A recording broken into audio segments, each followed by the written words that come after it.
తాజా వార్తలకి స్వాగతం. ముందుగా ఈనాటి ముఖ్యాంశాలు పరిశీలిద్దాం. కాశీబుగ్గ వెంకటేశ్వర స్వామి దేవాలయంలో జరిగిన ఘటన చాలా దురదృష్టకరం.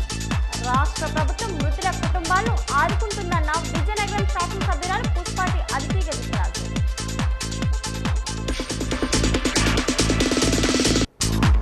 అభ్యుదయ రచయితల సంఘం ఆధ్వర్యంలో స్వేచ్ఛ నా సందేశం పుస్తకావిష్కరణ. సమాజాన్ని సన్మార్గ మార్గంలో నడిపించాలన్న వక్తలు.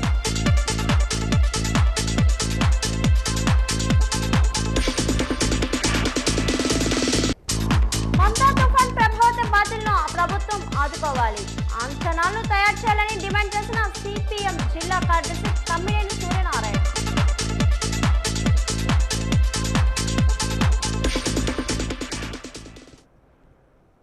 కాశీబుగ్గ వెంకటేశ్వర స్వామి ఆలయంలో నిన్న జరిగిన ఘటన చాలా దురదృష్టకరమని విజయనగరం శాసనసభ్యురాలు పుష్పాటి అదితి గజరాజు అన్నారు. టీడీపీ కార్యాలయంలో ఆమె మీడియాతో మాట్లాడారు. మృతి చెందిన వారికి రాష్ట్ర ప్రభుత్వం ఒక్కొక్కరికి 15 లక్షలు, కేంద్ర ప్రభుత్వం 2 లక్షలు నష్టపరిహారం ఇస్తుంది అన్నారు. ఇలాంటి ఘటనలు పునరావృతం కాకూడదన్నారు. పోలీసులకు అధికారులకు సమాచారం ఇవ్వకపోవడం వల్ల రక్షణ ఏర్పాట్లు చేయలేదన్నారు. ముఖ్యమంత్రి చంద్రబాబు జరిగిన ఘటనపై ఎప్పటికప్పుడు పర్యవేక్షణ చేశారని చెప్పారు.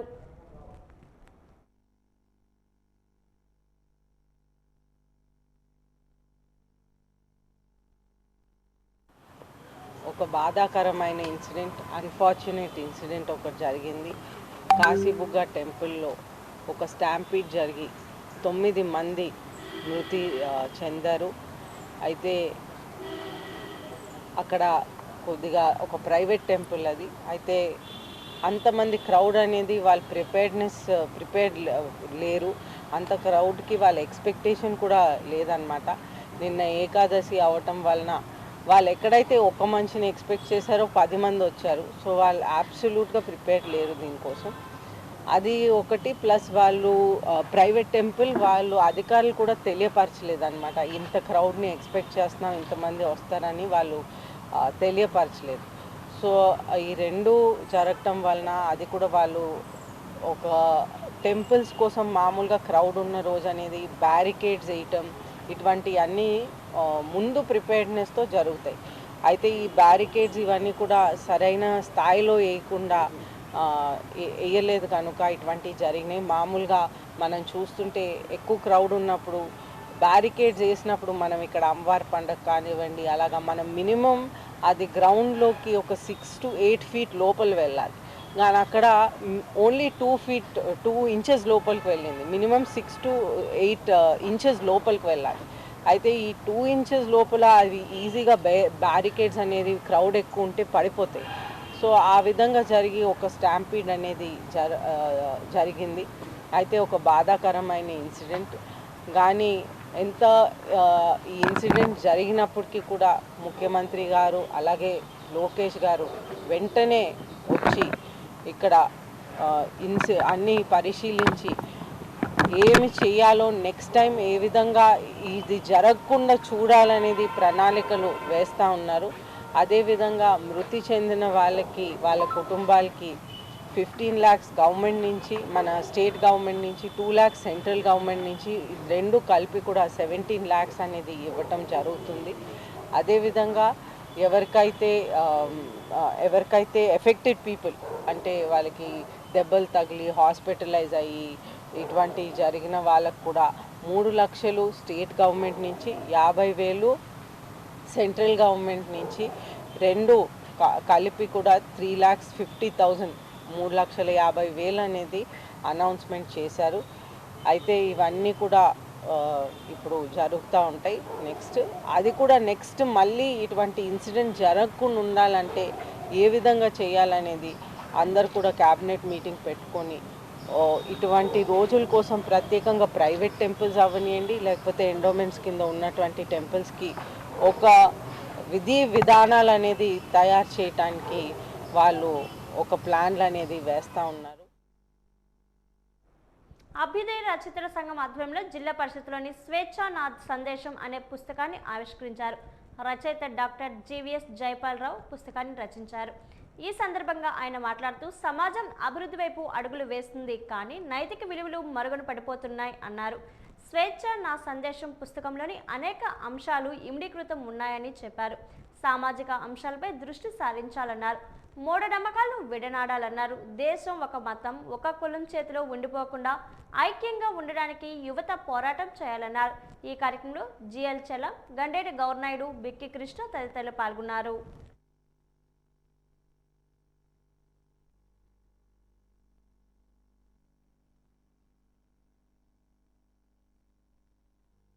రాజకీయ నాయకులు ఎలా ఉన్నారు, వాళ్ళ పరిస్థితి చెప్తూ చివరిలో ఒక చమక్ అనమాట.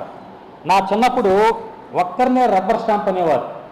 తరచి చూస్తే అంతా రబ్బర్ స్టాంపులు ఆలమందేనని ఆలస్యంగా తెలిసింది అని. ఈ ఒక వాక్యం దగ్గర మనం ఆయన్ని అంటే మనం రబ్బర్ స్టాంప్ అనే మాట ఒక పెద్ద పదవికి వాడతాం, రాష్ట్రపతి పదవికి వాడతాం. కానీ ఇవాళ మనకు ఒక దేశీయ ఫాసిజం ఒకటి వేలుతున్నప్పుడు ఒక మతమే లేదా ఒక రంగే లేదా ఒక పార్టీయే లేదా ఒక నాయకుడే దేశాన్ని ఏలాలి. వాళ్ళు మన పిల్లలు ఎవరు టీచర్లు అవుతారని చెప్పరు. డాక్టర్లు అంటారు, ఇంజనీర్లు అంటారు, లేదా ఐఐటి అంటాడు, ఏదో అంటాడు. ఒక్క కుర్రాడు కూడా రాజకీయ నాయకుడు అవుతాడని చెప్పడు, రైతు అవుతానని చెప్పడు. కానీ భవిష్యత్తు మొత్తం ఎక్కడుంది? రాజకీయ నాయకుల చేతుల్లోనూ. ఏ విధానపరమైన నిర్ణయాలు తీసుకోవాలన్నా, ఏ అధికారపరమైన నిర్ణయాలు తీసుకోవాలన్నా రాజకీయ నాయకులు తీసుకోవాలి. కానీ వాళ్ళ పిల్లలకి రాజకీయం గురించి అసలు 1% కూడా తెలియదు. వాళ్ళ నియోజకవర్గ ఎమ్మెల్యే తెలియదు, వాళ్ళ ఎంపీ తెలియదు, మంత్రి ఎవడో తెలియదు, కంత్రి ఎవడో తెలియదు, ఏమీ తెలియదు వాడికి. అంటే మనం ఎట్లాంటి తరాన్ని తయారు చేసుకుంటున్నాం?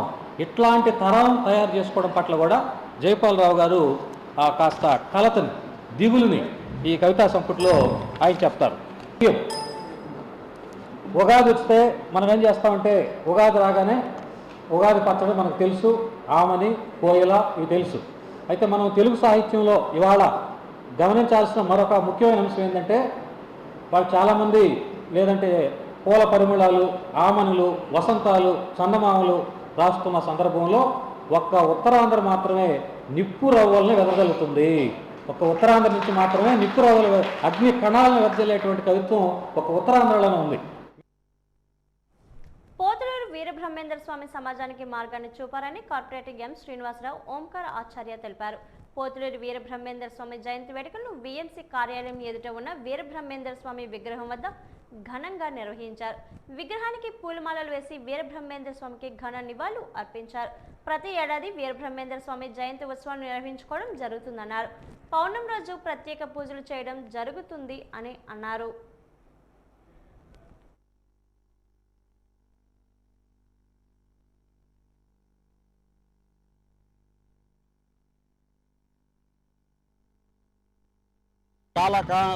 వర్తమాన కాలానికి తెలియజేసిన మహనీయుడు మరి వీరబ్రహ్మేంద్ర స్వామి.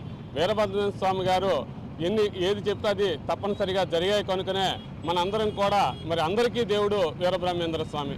ఎందుకంటే కాలానికి అనుకూలంగా మరి ఈరోజు ఆయన కార్యక్రమాలు చేస్తున్నాము అంటే ఆ యొక్క సద్గురువు మరి వీరబ్రహ్మేంద్ర స్వామి గారు మరి మన అందరికీ కూడా ఒక మంచి ఆలోచనలో, మంచి కార్యక్రమాల్లో కూడా ఆయన ఎలాగైతే జరుగుతున్నాయి, జరగబోయే కాలాన్ని కూడా ముందుగా తెలియజేసిన వ్యక్తే మరి సద్గురు వీరబ్రహ్మేంద్ర స్వామి గారు. మరి అలాగనే ఆయన యొక్క కార్యక్రమాల్లో కూడా మరి విజయనగర పట్టణంలో మరి ఈ యొక్క కార్పొరేషన్ ఆఫీస్ ఎదురుగా పెట్టిన ఈ విగ్రహం దగ్గర అన్ని కార్యక్రమాలు, మరి అలాగనే పౌర్ణమి కార్యక్రమాలు కూడా ప్రతి పౌర్ణమి కూడా సద్గురు వీరబ్రహ్మేంద్ర స్వామి గారి యొక్క ఆరాధన కార్యక్రమాలు చేస్తూ ప్రతి నెల కూడా ఈ యొక్క పౌర్ణమి కార్యక్రమాలు కూడా చేస్తున్నాం. మరి అందరూ కూడా పట్టణ భక్తులందరూ కూడా సహకరించవలసిందిగా కోరుకుంటూ, భవిష్యత్తును ముందుగా దర్శనం చేసి 4,32,000 సంవత్సరాల కలియుగ భవిష్యత్తును ముందుగా రాసి కాలజ్ఞానముగా మనకు అందించినటువంటి దివ్య అవతారమూర్తి శ్రీ వీరబ్రహ్మేంద్ర స్వామివారు నేటికి సజీవ సమాధి నిష్టలో తపో నిష్ఠాగరిష్ఠులయ్యుండి 417 సంవత్సరాల వయస్సు ఈనాటికి శ్రీ వీరబ్రహ్మేంద్ర స్వామి వారి యొక్క వయస్సు. స్వామివారి ఉత్సవాలు ప్రతి సంవత్సరము కూడా ఇక్కడ జరుగుతూ ఉన్నాయి. భగవంతుడు అందరికీ ఒకడే. వేదం ఏం చెప్తుందంటే ఏకమేవ పరం బ్రహ్మం, భగవంతుడు ఒక్కడే ఉన్నాడు. ప్రతి యుగానికి ఒక భగవంతుడు అవతరిస్తాడు. ఆ భగవంతుడే శ్రీ వీరబ్రహ్మేంద్ర స్వామి.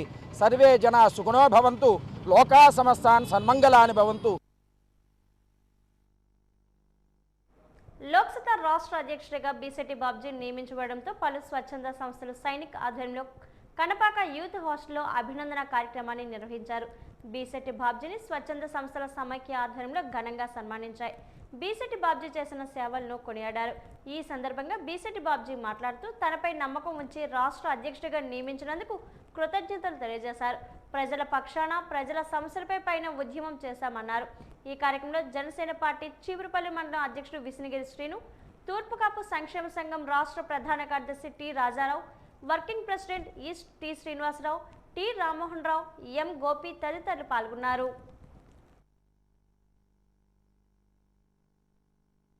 అంటే ప్రజా సమస్యల మీద పోరాడే వ్యక్తి శ్రీ బీసెట్టి బాబ్జీ గారు. సో ఎవరికి ఏ ఆపద వచ్చినా మేము కూడా మా వంతు సహాయ సహకారాలు మా తూర్పుకాపు సంక్షేమ సంఘం నుంచి ఇవ్వాలనే ఒక మంచి ఉద్దేశంతో ఈరోజు ఈ కార్యక్రమంలో పాల్గొనడం జరిగింది. ఈ కార్యక్రమానికి విచ్చేసిన మా తోటి సభ్యులందరూ కూడా ప్రత్యేక ధన్యవాదాలు తెలియజేసుకుంటున్నాం. బాబ్జీ గారికి లోక్సత్తా 3వ రాష్ట్ర అధ్యక్షుడికి ఇవ్వడం చాలా సంతోషకరం. అదే కుల మతాలు భేదాలు లేకుండా అతను ప్రతి దాని మీద పోరాడి అదే హాస్పిటల్ కానీ గిరిజనుల కోసం కానీ చాలా దగ్గర మనం జర్నల్ చేసి కూడా ఏ ప్రభుత్వం ఉన్నా ప్రజల కోసం పోరాడే వ్యక్తి బీసెట్టి బాబ్జీ గారు. అతనికి రాష్ట్ర అధ్యక్షుడికి ఇవ్వడం మా హృదయపూర్వక నమస్కారాలు తెలుపుకుంటున్నాం. ఇలాంటి వ్యక్తులు ఎప్పుడు కూడా ఉండాలి. రాష్ట్రంలో ప్రజల కోసం పనిచేసేవారు ప్రతి ఒక్కరు ముందుకు రావాలి. ఎందుకంటే అడిగే తత్వం ప్రతి ఒక్కరిలో ఉండాలనే ఈ లోకసత్తాలో పుట్టింది. అలాగే మా జనసేన పార్టీ కానీ అదే విధంగా కూడా ఈరోజు ఎక్కడ కూడా అడిగే తత్వం మా కూటమిలో ఉన్న అడిగే తత్వం ప్రతి ఒక్కరిలో ఉండాలి. ఎక్కడ అన్యాయం జరిగినా ముందుకు రావాలనేది గలంతో ఈరోజు బీసెట్టి బాబ్జీ గారిని చూసి అందరం నేర్చుకోవాలి. ఎందుకంటే అతను పోరాటాలు ఎన్నో చూశాను నేను.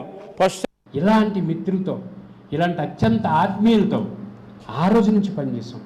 ఎప్పుడు ఇదంతా 2006-7 నేను రాజీనామా చేయకుంటూ పతివాడ నారాయణ సోనాడు గారు మంత్రిగా ఉంటే ఆయనకి పిఎస్గా పనిచేశాను. నా జీవన ప్రమాణంలో కోళ్ళప్పలాడి గారికి పిఏగా చేశాను. నేను లగుడి సింహాద్రి గారితో ఒక 18 సంవత్సరాలు పనిచేశాను. మా కృష్ణ గారికి తెలుసు. అట్లాగే గుళ్ళపల్లి వెంకటరమేష్ గారితో, అలాగే బాజం కప్పలాడి గారితో, ఇలాగ ఇంతమందితో పనిచేసిన తర్వాత అలా అడుగులేసి వేసి వచ్చిన తర్వాత జయప్రకాష్ నారాయణ గారు, ఆయన మ్యాన్ స్టాల్వర్డ్. ఆయన భారతదేశంలో జయప్రకాష్ నారాయణ గారు అబ్దుల్ కలాంతో పనిచేశారు, సోనియా గాంధీతో పనిచేశారు, మన్మోహన్ సింగ్తో పనిచేశారు, అట్లాగే ప్రణబ్ ముఖర్జీతో పనిచేశారు. ముంతా తుఫాన్ నష్టపరిహారం అంచనా వేయడంలో అధికార యంత్రాంగం సమగ్ర పరిశీలన జరిపి అంచనాలు తయారు చేయాలని, పంట నష్టపోయిన రైతులకి వరికి 50,000 రూపాయలు, పత్తికి 30,000 రూపాయలు, మొక్కజొన్నకి 20,000 రూపాయలు చొప్పున ఎకరాకు నష్టపరిహారం చెల్లించాలని సిపిఎం జిల్లా కార్యదర్శి తమ్మినేని సూర్యనారాయణ డిమాండ్ చేశారు. స్థానిక ఎల్బీజీ భవనంలో ఏర్పాటు చేసిన మీడియా సమావేశంలో ఆయన మాట్లాడుతూ ముంతా తుఫాన్ నష్టాన్ని అంచనా వేసి 190 కోట్లుగా వేయడం జరిగింది. అంతకంటే ఎక్కువగా నష్టం జరిగిందన్నారు. తుఫాను వల్ల వరి 6,900 ఎకరాలు, 10 ఎకరాలు ఉద్యాన పంటలు దెబ్బతిన్నాయని ప్రకటించడం జరిగిందన్నారు. 150 కిలోమీటర్ల రోడ్లు, 90 ఇళ్లు కూలిపోయినట్లు లెక్కలు చెప్పారు.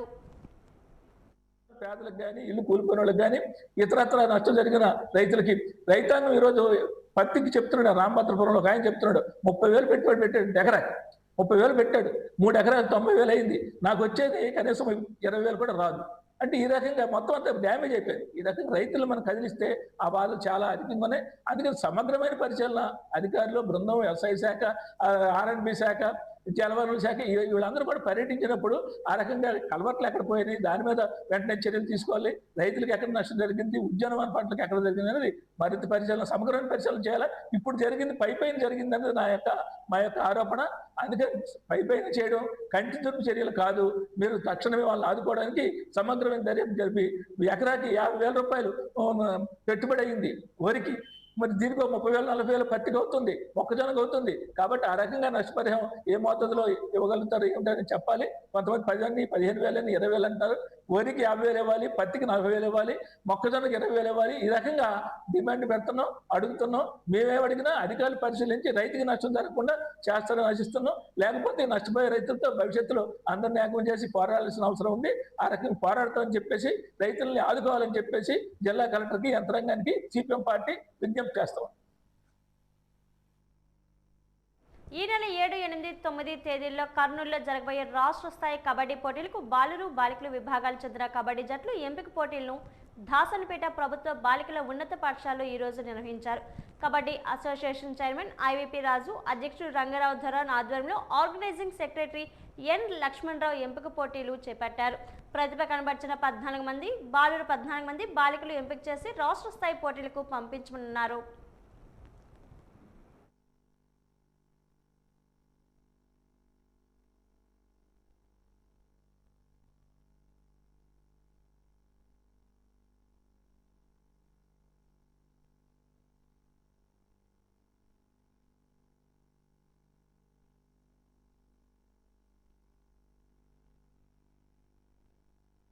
నవంబర్ 7, 8, 9 తేదీల్లో రాష్ట్ర స్థాయి సబ్ జూనియర్స్ కబడ్డీ పోటీలు కర్నూలు జిల్లా నందు స్టేట్ మీట్స్ జరగడం జరుగుతుంది. అందుకు గాను వివిధ జిల్లాల టీంలు సెలక్షన్ జరుగుతున్నాయి. అందులో భాగంగా మన విజయనగరం జిల్లా నుంచి ఈరోజు సెలక్షన్స్ పెట్టుకోవడం జరిగింది. ఈ సబ్ జూనియర్స్ కబడ్డీ పోటీల్లో ఎవరైతే 7, 8 తేదీలో పార్టిసిపేట్ చేస్తున్నారో వాళ్ళు బాయ్స్ కేటగిరీలో 60 కేజీల లోపును, గర్ల్స్ విభాగంలో 55 కేజీల లోపు ఉండాలి. డేట్ ఆఫ్ బర్త్ విషయానికి వచ్చేసరికి డిసెంబర్ 1, 2009 తర్వాత పుట్టిన క్రీడాకారులందరూ ఈ యొక్క సబ్ జూనియర్స్ క్రీడా పోటీలకు అర్హత సాధిస్తారు. వీరిని ఇప్పుడు మనకి బాయ్స్ నుంచి దాదాపు ఒక 250 మంది వరకు పిల్లలు వచ్చున్నారు. గర్ల్స్ నుంచి దాదాపు 150 మంది పిల్లల వరకు ఉన్నారు. వీళ్ళందరినీ సెలక్షన్ జరిపి ఫైనల్ టీం చేసి వీళ్ళకి విజయనగరం జిల్లా నందు కోచింగ్ క్యాంపు ఒక వారం రోజులు 10 రోజులు జరిపిన తర్వాత ఈ 2 టీంలు రేపు రాష్ట్ర స్థాయిలో కబడ్డీ కర్నూలులో జరుగు కబడ్డీ స్టేట్ మీట్కు పార్టిసిపేట్ జరుగుతుంది. అందుకు మాకు విజయనగరం జిల్లా నుంచి సహాయ సహకారాలు అందిస్తున్న విజయనగరం కబడ్డీ అసోసియేషన్ మరియు వివిధ పొలిటికల్ లీడర్స్ కూడా చాలా మాకు సహాయ సహకారాలు అందిస్తున్నారు. వాళ్ళందరికీ మీ మీడియా తరఫున మరొకసారి ప్రత్యేక ధన్యవాదాలు తెలియజేసుకుంటున్నాం.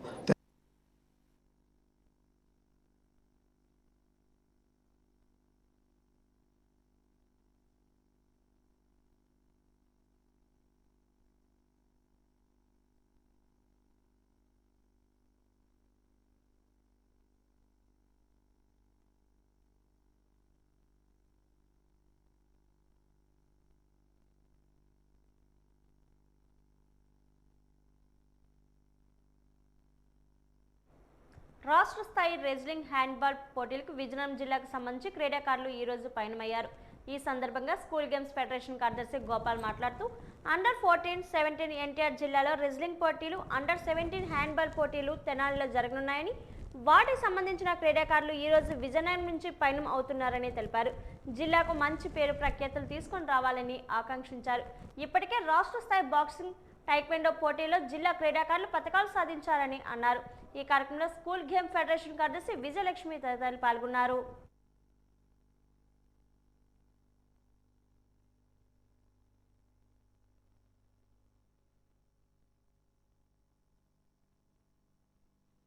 ఈరోజు కూడా ఏదో ఒక క్రీడాంశం నుండి టోర్నమెంట్కి రాష్ట్ర పోటీలకు పంపించడం జరుగుతుంది.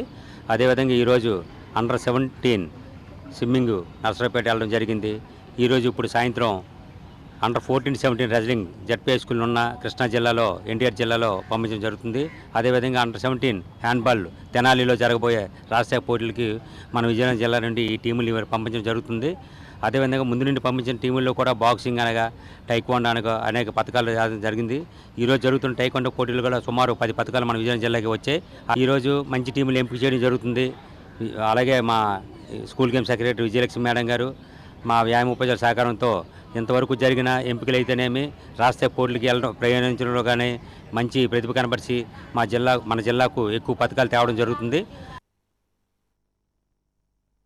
ముంబైలో జరుగుతున్న మహిళల క్రికెట్ మ్యాచ్లో ఇండియా టీం గెలవాలని విజయనగరం శాసనసభ్యులు పూసపాటి అదితి గజతరాజు ఆకాంక్షించారు. వరల్డ్ కప్ ఫైనల్ మ్యాచ్ను ఈరోజు జిల్లా తెలుగుదేశం పార్టీ కార్యాలయంలో టీడీపీ మహిళా విభాగం నాయకులతో కలిసి ఆమె తిలకించారు. ఈ సందర్భంగా ఆమె మాట్లాడుతూ మహిళలు అన్ని రంగాల్లో మగవారితో పోటీగా రాణిస్తున్నారని చెప్పారు. క్రికెట్ క్రీడలో రాణిస్తున్న మహిళలు క్రికెట్ టీం సభ్యులందరికీ అభినందనలు తెలియజేశారు. ఈ కార్యక్రమంలో టీడీపీ నాయకులు పాల్గొన్నారు.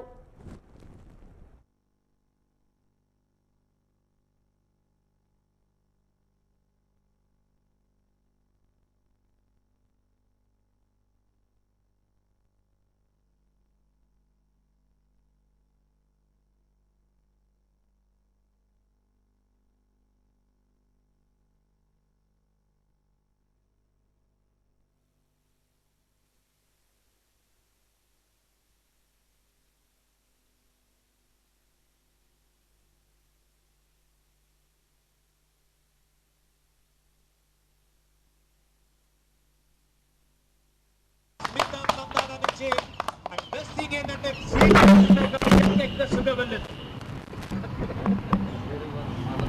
400 రన్స్ పూర్తయ్యాయి ఈ ICC women's cricket world cup లో. గట్టి కొట్ల అలా దారి చూపించింది, అంటే దారి చూపిన దేవత. అక్కడ చూడొచ్చు స్ప్రింట్ లో బ్యాట్ ఫేస్ ఓపెన్ చేస్తుంది. సో ఆ గ్యాప్ కూడా చూడొచ్చు, 13 మీటర్. ఉమెన్స్ వరల్డ్ కప్ అనేది మనకి బాంబేలో జరుగుతుంది, ముంబైలో జరుగుతుంది. అయితే ఇండియా వర్సెస్ సౌత్ ఆఫ్రికా జరుగుతూ ఉంది. అయితే ఈ మ్యాచ్ కోసం అందరు కూడా మహిళలు ప్రత్యేకంగా మనం చూసుకుంటే మనం ఒక పార్టీ మహిళలకి ఎప్పుడు ఎంకరేజ్ చేస్తూ ఉంటాం. అయితే ఈ ఎంకరేజ్మెంట్ ఇస్తూ అన్ని విధాలుగా మనం మహిళా కమిటీలు కూడా మనకి తెలుగుదేశం పార్టీ మహిళా కమిటీలు కూడా విజయనగరం మన కార్యకర్తలందరూ కూడా మనం ఇక్కడ కూర్చొని అందరు కలిసి ఒక మ్యాచ్ చూడటం, ఒక కుటుంబ సభ్యులుగా మనం చూడటం అనేది ఎంతో సంతోషం. మనం చూస్తుంటే అద్భుతంగా వాళ్ళు మహిళా క్రికెట్ టీం అనేది అద్భుతంగా ఆడుతున్నారు. ఒక మేల్కి ఒక ఫీమేల్కి డిఫరెన్స్ లేకుండా ఒక ఈక్వల్ విధానంగా వాళ్ళు ఆడుతున్నారు అనేది ముఖ్యంగా మనం తెలియజేస్తూ వాళ్ళందరూ అద్భుతంగా ఆడుతున్నారు. ఇండియా టీం గెలవాలని నేను కోరుకుంటా ఉన్నాను. కెప్టెన్ కౌర్ గారు పంజాబ్ నుంచి ఆమె అద్భుతంగా క్యాప్టెనింగ్ చేస్తూ ఆమె ఆధ్వర్యంలో మనం వరల్డ్ కప్ కూడా గెలవాలని కోరుకుంటూ సెలవు తీసుకుంటాను.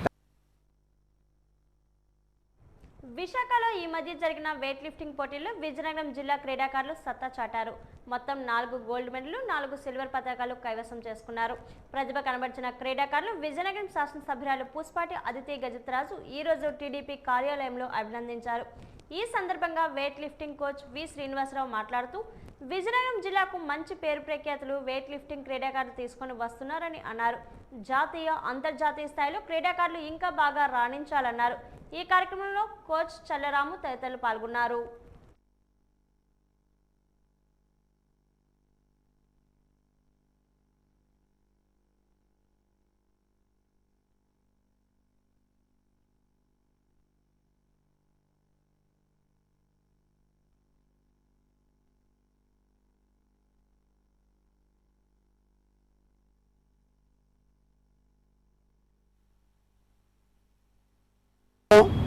వెయిట్ లిఫ్టింగ్ అసోసియేషన్ నిన్న Andhra university weight lifting championship held Visakhapatnam Bullayya college. దీంట్లో మన టీము పార్టిసిపేట్ చేసింది. 4 గోల్డ్, 4 సిల్వర్లు మెడల్ వచ్చాయి. అందుకారణంగా మన ఎమ్మెల్యే గారిని టీం మొత్తం కలడానికి వచ్చింది. మేడం గారు కలిసారు, సంతోషంగా టీంకి అందరికీ అభినందనలు తెలిపారు.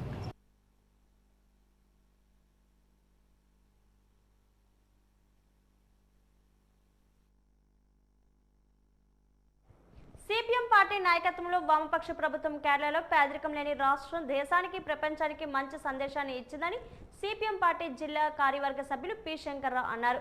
కేరళ భారతదేశంలో పేదరికం లేని నెంబర్ 1 రాష్ట్రంగా ప్రకటించిందని అన్నారు. కేరళ రాష్ట్రంలో 64,006 కుటుంబాలు ఆదాయం, ఆరోగ్యం, ఆహారం, ఇల్లు అవసరాలను సమగ్ర కార్యాచరణ ప్రణాళికను రూపొందించింది.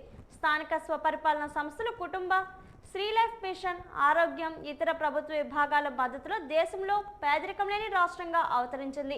ఇది సిపిఎం పార్టీ నాయకత్వంలో వామపక్ష ప్రభుత్వం సాధించిన గొప్ప విజయం అని అన్నారు.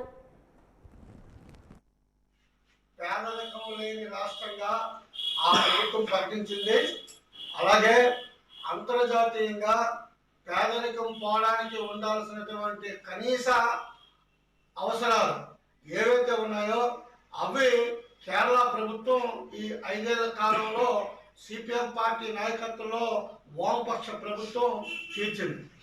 64,006 కుటుంబాలని హాస్పిటల్లో కార్పొరేట్ విద్య, కానీ కేరళలో 1 నుంచి 10వ క్లాస్ వరకు ప్రభుత్వ విద్య, ఒక్కటంటే ఒకటే కార్పొరేట్ స్కూల్ కానీ కార్పొరేట్ కాలేజీ కానీ లేదు.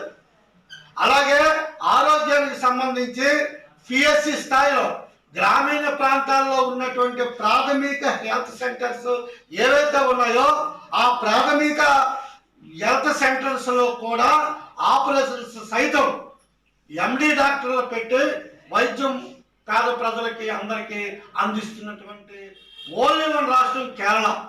ఈరోజు కేరళకి కేంద్ర ప్రభుత్వం, ప్రధానంగా బీజేపీ ప్రభుత్వం ఆ రాష్ట్రానికి రావాల్సినటువంటి నిధులు ఇవ్వకపోయినా, లేదు వరదలు ప్రకృతి వైపరీత్యాలు వస్తున్న సందర్భంలో ఏదైతే కేరళలో ఉన్నటువంటి ప్రజలు గల్ఫ్ కంట్రీలో సేవలు అందిస్తున్నారో, గల్ఫ్ కంట్రీస్ సానుభూతితో ఇస్తున్నటువంటి ఫండ్ను కూడా మోడీ ప్రభుత్వం కిరాతకంగా పోయినసారి కరోనాలో అడ్డుకున్నటువంటి పరిస్థితి.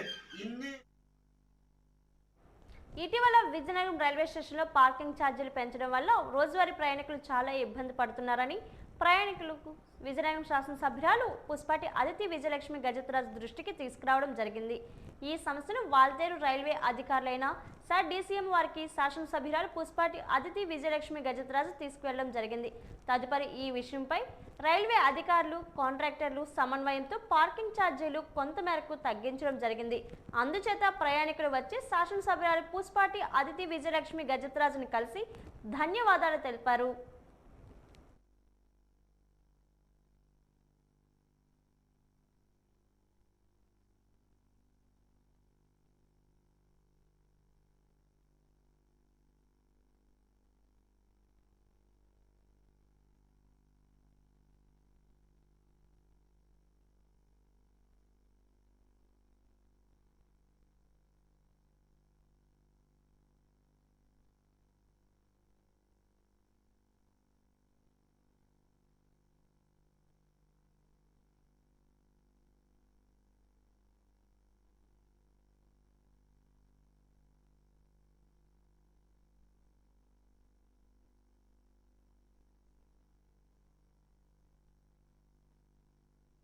వాజీవార్తలు ముగించే ముందు ముఖ్యాంశాలు మరోసారి. కాశీబుగ్గ వెంకటేశ్వర స్వామి దేవాలయంలో జరిగిన ఘటన చాలా దురదృష్టకరం. రాష్ట్ర ప్రభుత్వం మృతుల కుటుంబాలను ఆదుకుంటుందన్న విజయనగరం శాసనసభ్యురాలు పుష్పాటి అదితి గజత్రాజ్.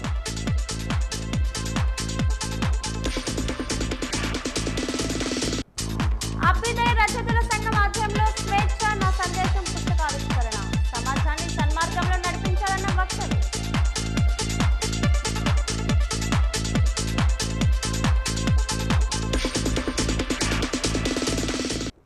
మొంతా తుఫాన్ ప్రభావిత బాధితులను ప్రభుత్వం ఆదుకోవాలి.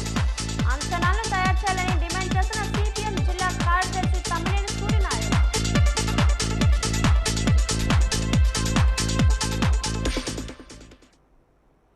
వాజీవార్తలు ఇంతతో సమాప్తం. నమస్కారం.